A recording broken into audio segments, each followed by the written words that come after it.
Hey guys, it's Mitch. How's it going? We're doubling back today to check out one of the first spin-offs for Extreme Studios. We're taking a look at Team Youngblood #1 by Rob Liefeld, Eric Stevenson, and Chap Yaep. So just before we get into it, if you enjoy the channel, if you feel like you might want to help out a little bit, go subscribe on my Patreon. Links are in the description, gives you early access to everything I do, helps out the channel, helps to buy new comics. Alright, so this is coming out in October 1993, and I imagine this is an exciting time in Rob Liefeld's life. Maybe one of the most exciting times. Like, we're not too far removed from X-Force #1, which was record-setting at the time.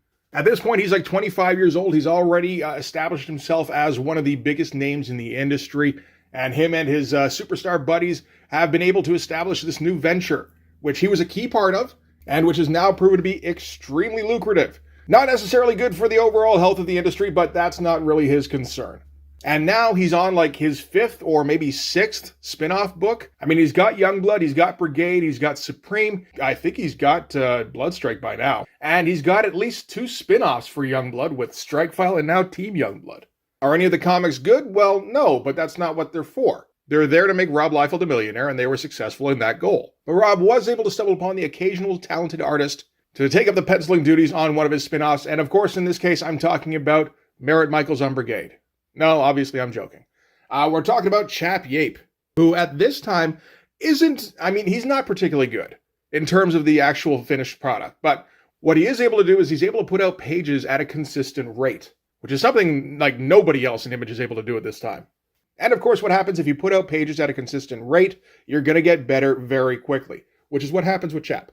So let's get into this. This is basically the Youngblood away team, who they'll reintroduce over the course of the issue because we haven't seen any of them since the back half of Youngblood number, 2 or 3, with the introduction of Prophet. So with the feedback for the flip issues being like resoundingly negative, it seems like, Rob realized he needed to get the away team their own book if he was going to have these characters be anything. So let's start with the cover here. That's a decent cover in terms of, what's going on it at least. We see a bunch of our characters here that are mostly recognizable. So we've got Sentinel, we've got Photon, and what I believe is Cougar. It could just as easily be a badly colored Combat, though. I'm pretty sure this is Cougar. And we've also got a character we would not be familiar with in the front here, in Dutch. I'm not sure if this is Dutch's first appearance. It feels like it is, but whatever. And the drawing is reasonably good. I think the inking actually helps on this, because this is Art T-Bear doing the inks, whereas in the actual issue, we've got Norm Rapmund, and he's not quite as good. So let's get into this. This is going to be, so plotted by Rob Liefeld, I suppose. Pencils, Chap Yaep, inks, Norm Rapmund. Script, Eric Stevenson, also editing. And then Byron Talman on the colors. So kind of a standard, this is everybody we got kind of issue. It really does feel around this time like there are like 7 guys at Extreme Studios, and Rob is just pimping everybody out to every issue he can. Okay, so we're going to start things off in far beyond the outer reaches of Earth's atmosphere. Doesn't look that far beyond. But yeah, we've got a space station and a ship that's going to dock with the space station, which is what all of this narration is trying to tell us. Welcome back to the world of Eric Stevenson, everybody. So big, long docking procedure. Like the ships here, not too bad. They look pretty good. The figures I'm not too big on. So this is the Liberty 2 space station, which is apparently like the routing center for all of the telecommunications on planet Earth. So here we've got the commander of the Liberty 2, who's some dope in an eye patch with a cup of coffee and a cigar, who sometimes has hair and sometimes doesn't, I suppose depending on his mood. So the ship we saw earlier is docking with the Liberty 2, and the technicians aboard the station here are advising the colonel here that they're picking up all sorts of weird signals from the docking ship. For one thing, it seems that the ship is piloted largely by cyborgs, and for another thing, there was a last-minute personnel change when they were leaving, and now the ship is 6 hours late. And so the colonel is like, let them in so that I can yell at them. So, I mean, already we can kind of figure out that these are like cyber pirates or something like that. But that puts us one up on the guy running all of the telecommunications on the planet. So that's good to know. But yeah, artwork, not very good so far. Like, yeah, the faces are pretty rough. But anyway, so they open up the doors. And of course, what happens is all the cyborgs go and they kill everybody. Big old double page splash, which doesn't look particularly great. Actually, with all of their similar uniforms and very little line variation between all of them, they kind of look like one big mass of limbs and I guess theoretically cybernetic bits. So yeah, not a good shot. Nothing here looks particularly good. Like the faces, The figure work, the shadows, nothing really. The tech, like the tech on the armor is all pretty basic, doesn't have any kind of real detail, doesn't even really look like tech. So yeah, they kill everybody on the station, and it turns out this is Geiger, who was in the Youngblood strike file. So he was the bad guy in that. So yeah, I guess Rob trying to reuse his villains, that's not a bad idea. Okay, so yeah, the inciting incident in this comic is stupid. So let's see if they can do any better from here. Like, we were never going to expect much from an Extreme book anyway in terms of plot. Now that the dumb idea is out of the way, let's see what they can do with it, I guess. And this profit ad looks too much like the art in this comic, and it looks too much like just a generic splash page, to the point where it looks like it's just part of the comic. Like, all the Cybernet cyborgs shoot at the guys on the ship, and Prophet appears to battle them. But they hit the guys on the ship, and, you know, yeah, not a very well-designed ad. So anyway, back in Washington, D.C. now, where I guess the president is going to be filling in somebody about what's going on the Liberty 2 station.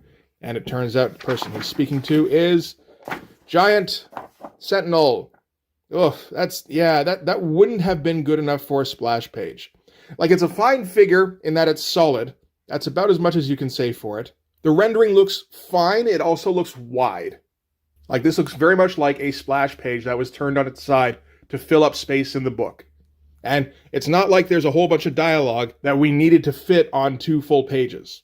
It's just Sentinel going, yeah, we'll get it done, sir.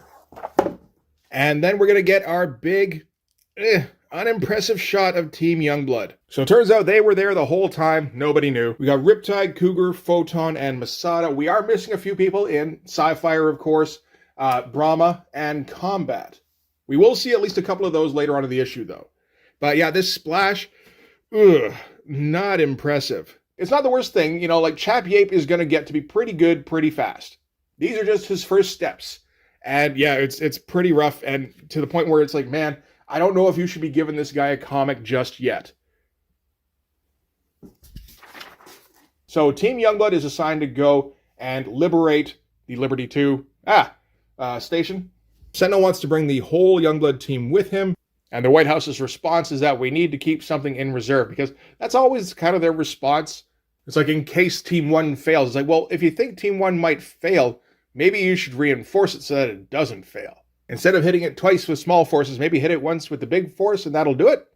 Seems like that might be a good idea. So they show Sentinel a Star Wars-style hologram of Geiger, ranting and raving about how he's now got control of the Liberty 2 station.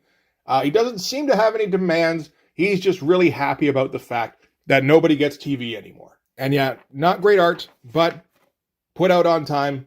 That's all that matters at this point. From there, we're going to cut to Brahma, because Brahma's part of the away team. And they made a point of saying how Brahma hadn't been answering his pager when Sentinel put out the call for a mission. And Brahma here is staying with his dad, who apparently he doesn't get along with. He's got issues. He doesn't want to take part in any more Youngblood missions. He just kind of wants to sit home and be mad and drink a lot. All right, from there we cut to Virginia's Blue Ridge Mountains, where Sentinel is trying to recruit more guys to kind of bolster the ranks of the Youngblood away team. So the person he's talking to in this case is Dutch, who we have not been introduced to before. And of course, he's not interested in whatever Sentinel's selling, because that's how these things go. And apparently Sentinel's going to blackmail Dutch into joining the team. He's like, maybe you'd be interested in the alternative, which I guess means jail, something like that. So that's his offer anyway, and he leaves. Not great looking for the most part, except for this Jeep, which actually looks quite good. That's like the first good-looking drawing we've seen in this issue so far. Oh god, it's sideways shit. Alright, so this is at Youngblood HQ, and this is Sci-Fire, who, of course, has been imprisoned after murdering Hassan Hussein in the back half of Youngblood #1.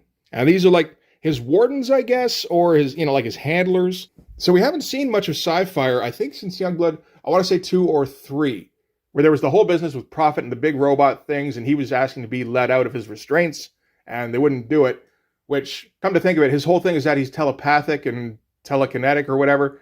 Him being in restraints should not have limited his combat efficiency, but it doesn't matter. So yeah, they've still got him imprisoned by the looks of it.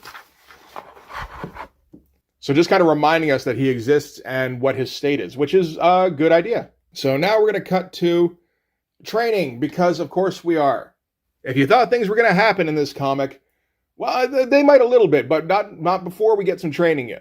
And that's all it is. It's just Riptide and Cougar and Masada, who this is another one we're just being introduced to. And Photon. Photon's here too. And we have to demonstrate what Masada's power is, which is that she gets really big. Maybe her boobs first, because those look out of proportion. But, you know, you got to have a double-page training sequence, right? Your main guy's fighting robots, it doesn't get any better than that. So from there we flip to Geiger, who's kind of consolidating his hold over the station. And that's kind of all this is for. And then we flip back to Sentinel and Dutch. So Dutch has agreed to join Sentinel, and he's got his, I guess these are like lasers and stuff. Just like fucking giant guns and backpacks. He looks like a fucking G.I. Joe character. He looks like a Saw Viper is what he looks like. But that's a pretty good shot to end on, at least. If you're going to get a big splash of your new character, I think you could do worse than that. Again, the tech doesn't look particularly good. He does look like an enlarged action figure, like right down to the detail that would have been on the accessories. But yeah, decent shot to end on, and that is it for Team Youngblood number 1. And we get that big old crossover with Thor and Supreme. Remember that shit? And yeah, that's about it. So, nothing really happening in that other than an inciting incident, which was dumb. So instead of just ending there, why don't we take a look at Team Youngblood number 2 to see where things went from there, right? We never do that, really. Okay, so Team Youngblood number 2, which came out a month later, bit of a better cover in terms of the drawing, a little bit more solid, muddier colors too, so that's a bit of a drag. Is this still Byron Tellman? It is, too. And a little bit standard in terms of, like, this cover could apply to any number of Youngblood issues. It doesn't feel like it has anything to do really with what's going on inside the book, but Chap Yaep's a new artist, and, I mean, who does he have to learn from? You know, everybody at Extreme is basically either aping Rob or just not good enough to ape Rob. And Rob has always come up with terrible covers. So let's get into this. So we're going to start off with the Talking Heads. As Ed Piskor said, whenever you see the Talking Heads, you know you can just skip that page. And they make it even easier for us by making it white lettering against a light background, so making it almost impossible to read what's actually being said. It doesn't even matter. This is all just fill-in stuff, like they're filling in the background, where they're letting us know what happened in issue 1, where the space station was taken over by Geiger and the Cybernet forces. We do get some more news stations as well, all basically saying the same thing, but I guess trying to make it seem like this is more of an international kind of problem instead of just American. And so we're going to start off on board the space station. Geiger is still consolidating his hold over everything, and the Cybernet techs, I guess, are doing something outside. Apparently Geiger is trying to get to a point where he can broadcast worldwide. I guess he hasn't been able to do that just yet. And the tech here says that they should be able to do that within the hour. So that's our ticking clock element. So while the Cybernet guys are fixing up the station outside, Team Youngblood rushes to the attack. And we actually get a breakdown of each character, which I feel like is, in some cases, the only breakdown we've gotten of each character to this point. Like, we've got Photon, pyrokinetic warrior from the far-off planet of Acura. All right, but I'm not sure it's even been stated up until this point that Photon is actually an alien. Cougar, the half-breed outcast of a race of cat people hidden within deepest Africa. None of that had been said before. Sentinel, team leader and vanguard member of the Youngblood program. No one is more dedicated to the principles for which Youngblood stands, or more determined to stop Geiger. This is starting to feel like the intro to, like, the G.I. Joe cartoon. Dutch, half man, half machine, and a former Cybernet operative, reluctantly siding with Youngblood after years of retirement. That's so much more information than we got about him in the last issue, which was basically nothing other than, hey, look, he has a costume. And Masada, Israeli superwoman empowered by the souls of her countrymen who died in the battle from which she took her name. Okay, whatever. All right, so anyway, they're attacking these Cybernet guys. As far as the double-page spread goes, not great. I don't think there's a particularly good drawing in here. It is a little odd that Dutch, for some reason, is the only guy who's not an alien, who's not wearing a helmet, although they do say he's a cyborg. So, I mean, that's maybe why he can breathe in space. So, Team Youngblood smashes their way inside the station. That's all that's happening with all the word balloons here. And once inside, they decide that they're going to split up because there's a couple of objectives they need to accomplish here. One is that they need to eliminate Geiger, but that the other is that they need to see to it that our communication systems are returned to their proper state. And they're making a big fuss about not knowing where Dutch's loyalties lie because he used to be a Cybernet operative. So it's a big deal now that they're splitting their forces. But Sentinel is going to go with Dutch to try and take down Geiger, while the rest of them go and try and set up the station again. This page, Not much to write home about. This one's a little bit better. We're starting to get somewhere, it feels like. Kind of the same drawing twice in a row, really. But I mean, at least he's getting the practice in.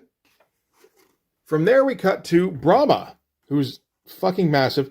And he's at a truck stop somewhere when somebody comes to sit down next to him and chat with him. And it's this Showdown character who was in, I want to say, Youngblood number 2.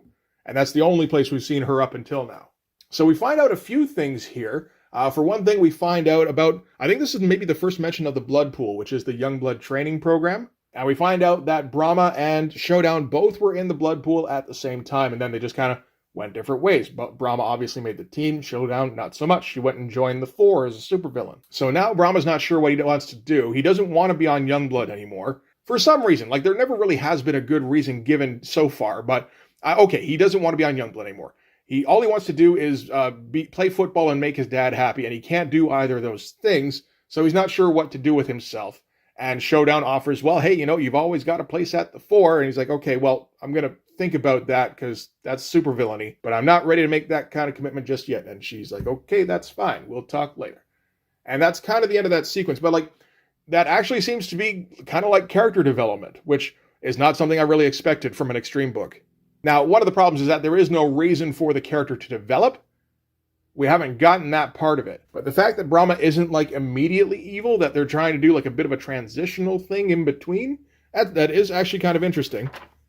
So from there, we cut back to the facility where they're holding Sapphire, who was, of course, imprisoned in the last issue.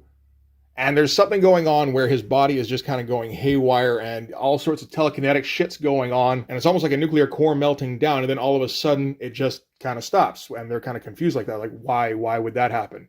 His condition doesn't seem to have changed. Why is he all of a sudden doing crazy psychokinetic shit and then just stopping? And it turns out the reason is that he possessed the commander of the guards here, and is now inhabiting her body. And I think Sapphire actually stays in this body for a while and continues to be like a villain against Youngblood in the future, which is interesting. Like, legitimately. Not great art. Like, anywhere in here, there's nothing particularly good to look at. Okay, so from there we've got Sentinel reporting into Kiever. Yeah, okay, I remember Kiever now. He was a member of some sort of national security something. And not a whole lot going on here, just basically Sentinel updating him, which doesn't feel necessary at all, but we do need to fill pages somehow. And just bad placement of word balloons. So the way you're supposed to read this page is here, then back up here and around. So obviously when I was reading, the first thing I did was go, boop, which is incorrect. So then I went back up here, right around here, and then by the time I'd gotten here, I kind of forgot I was supposed to go back. So then you go read all this stuff, and then down here, which is also incorrect. You're supposed to include this stuff in the middle here. So just terribly laid out page, really. Pretty rough art, too. Not a whole lot going into this particular panel for background stuff. Like, everything here feels just wrong. Like, everything's out of proportion. That hand looks like it's growing out of his chest. It's just, yeah. I mean, it's a bad page. Everybody has a bad page, particularly when they're still figuring shit out. So back to Sentinel in here. And Sentinel is basically he's just trashing, like, Skynet soldiers. He doesn't seem to know where Geiger is. He seems to have lost track of Dutch altogether. So he's just on his own, blowing shit up, because he can't think of anything better to do. Again, not fantastic, but this page is a little better at least. So yeah, he's still just rampaging through, and still giving Kiever the updates, but then he comes across some sort of heavy artillery thing, so he has to turn into a transformer. Which seems like a more fun idea than it was actually executed as, but that's okay. Back to Cougar, Masada, and Photon, who are trying to set up the communications array again. And they're just encountering cybernet soldiers all over the place. This is some fun-looking stuff, at least. The panel border here, not great. This is, I mean, you know exactly what kind of panel border he's going for, the Liefeld special, but this just looks like the lazy version. Or just inexperienced. I mean, it does actually take a little bit of work to figure out how to do that correctly. And then just some more fighting stuff, and Eric Stevenson's got to justify his paycheck somehow, so naturally everybody thinks things. And it ends with Masada doing something to this one guy here. I'm not sure what, but it really impresses Photon. And this is a really fun pose, at least. Like, I like the splash. Ending with Geiger in the command center, and he's kind of overseeing everything, watching, Photon and Cougar and Masada on one screen and then Sentinel on another one. Not realizing that Dutch had slipped away from Sentinel and was making his way towards him. which is, I don't mind that. Like, Dutch had his own personal agenda, and, as soon as he was free from Sentinel, he was able to pursue it by himself. That's fine. And that's, like, kind of standard 80s badass bullshit. All the drawing here, pretty good. It seems like most of the time, when Chap Yaep has to draw Dutch, he's going to go a little extra hard on it. So, yeah, this shot here looks pretty good. The only problem I'd say with this spread is that it's a little confusing that this is a separate panel from this. It doesn't seem like it because he crossed the binding here. So, it looks more like Dutch is sneaking up on, I suppose, Geiger here and then pointing a gun at his twin over here. A little bit confusing. And then, of course, instead of shooting, he talks a bit about how he's got him in his sights, which gives Geiger a chance to do something that seems to turn the tables somehow. I think he turned on the hentai tentacles. And then Chap Yaep completely ran out of room. He maybe devoted too much space to Dutch dodging out of the way of the tentacles. And then he didn't have any space for these 4 panels here where Geiger yells at Dutch. Geiger gets shot by Sentinel. He looks up and goes, "What the hell was that?" And Sentinel gives his big, "Now you're going down" speech to end the issue with. And yeah, pretty weak page to end on, but that's how it goes sometimes. So that's it for this issue. I guess standard. Didn't we already get this ad? Oh, no, wait, that was in the last issue. Okay. This is what happens when I do 2 issues in one video. All right, so that is it for Team Youngblood 1 and 2. So yeah, not particularly impressive. I guess there's a bit more going on than it feels like there was ever going on in Youngblood. I mean, these first few issues have all been about the same conflict, and it's just been very, very slowly advancing through the stages. Like, issue 1 was just about taking over the station and Youngblood being assigned. That was really kind of it. Issue 2, a bit more to it at least, and we got a little bit of, like, extra stuff with Sapphire and Brahma. That was kind of cool.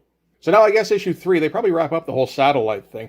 But I mean, that would be like a year and a half in Youngblood terms. So yeah, Chap's slowly getting better by the end of this. Still nowhere near good enough to run his own actual comic, in my opinion.